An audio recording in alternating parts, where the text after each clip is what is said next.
Em entrevista, o senador Flávio Bolsonaro, filho do ex-presidente Jair Bolsonaro, afirmou que um eventual impeachment de ministros do Supremo Tribunal Federal não resolveria os problemas do Brasil. O parlamentar diz acreditar no diálogo e na autorregulação da própria corte para que o país retome a normalidade. Segundo Flávio Bolsonaro, o STF precisa parar de entrar em discussões que não são institucionais. Por fim, o parlamentar afirmou que o foco da oposição é a defesa da liberdade de expressão. Você, José Maria Trindade, eu vi muitos cortes dessa entrevista de Flávio Bolsonaro, inclusive alguns integrantes de partidos mais à direita criticando essas respostas dele. De que maneira repercutiu essa entrevista concedida por ele? Pois foi importante porque mostra ali o pensamento real do senador Flávio Bolsonaro e longe, né, daquela dependência do governo, daquela ligação com a presidência da República, que era o pai dele, e a gente aprendeu ali muito a associar a família, que todos pensavam igual. Aí a gente vê, por exemplo, que o senador Flávio Bolsonaro tem ideias próprias em alguns pontos, e isto é muito importante. O que eu tenho a acrescentar a isso aí é de que existem conversas no Senado Federal exatamente nesse sentido, e inclusive sobre a sucessão do Rodrigo Pacheco. Eu conversei com os senadores do PL que dizem o seguinte: a tendência é fazer um acordo do PL com Davi Alcolumbre e fechar algumas questões.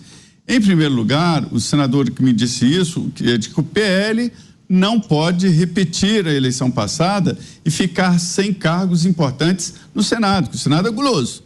Ou você ganha tudo ou perde tudo. Se o PL apresentar o Rogério Marinho como candidato contra Davi Alcolumbre, se o Davi ganhar, fica sem a vice-presidência, sem primeira secretaria, sem a presidência da Comissão de Constituição e Justiça. E aí o senador me diz o seguinte: está no momento de pensar politicamente, apoiar o Davi Alcolumbre, ficar com a vice-presidência do Senado, que é muito importante.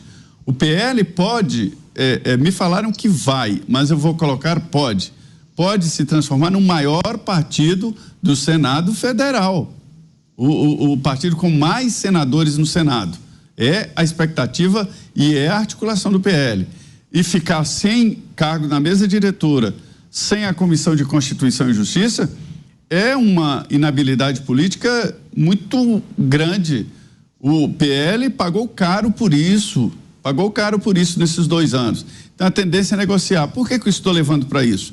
É porque entre os pontos a serem negociados está exatamente o compromisso do futuro presidente do Senado de pelo menos levar ao plenário um pedido de impeachment. Um pedido de impeachment de um ministro do Supremo Tribunal Federal, lembra que é a mesma regra. A ex-presidente Dilma teve o processo aberto na Câmara e o julgamento no Senado. Ao abrir o processo no Senado, automaticamente a ex-presidente Dilma foi afastada da presidência da República. Então, se o Senado aceitar um pedido de impeachment de um ministro do Supremo, por 180 dias ele já está suspenso do Supremo. Veja a gravidade da coisa. Então, passa por aí a negociação. Mas me dizem alguns integrantes do PL de que ele pode até prometer, mas não vai cumprir, ou seja, é apenas para ganhar votos do PL e tal. Mas, enfim, esta é a negociação de bastidores.